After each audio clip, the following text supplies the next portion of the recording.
Hello বন্ধুরা, আজকে আবার চলে এলাম গড়পঞ্চকোটে আমরা কি লাঞ্চ করেছি সেটাই তোমাদের সঙ্গে শেয়ার করতে। কি সুন্দরভাবে দেখো ডেকোরেশন করা হয়েছে স্যালাডের প্লেটটা।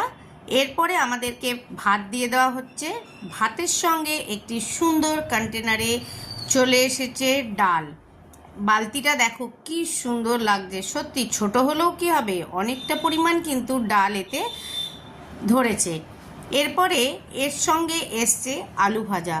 সেদিনকে আমি যে রিসোর্টের আমাদের যেখানে আমরা লাঞ্চ করেছি সেই রেস্টুরেন্টটা যেমন শেয়ার করেছিলাম, তো ভাবলাম চলো লাঞ্চ কি করেছি সেটাও শেয়ার করে ফেলি।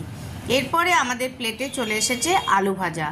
আমরা কিন্তু সত্যি সারাদিন ঘোরার পরে এত তৃপ্তি সহকারে সবাই খেয়েছি এবং এত ভালো টেস্টি রান্না করেছে কি বলবো তোমাদের। এটি কিন্তু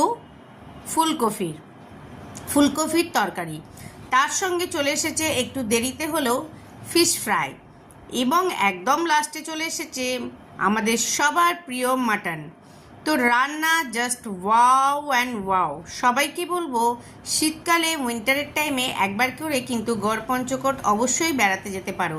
তারপরে সবচেয়ে প্রিয় জিনিস, আমার ভালোবাসার জিনিস চলে এলো আমার প্লেটে, আমের চাটনি, এবং লাস্টে ছিল আইসক্রিম। রিলটা কেমন লাগলো জানিও।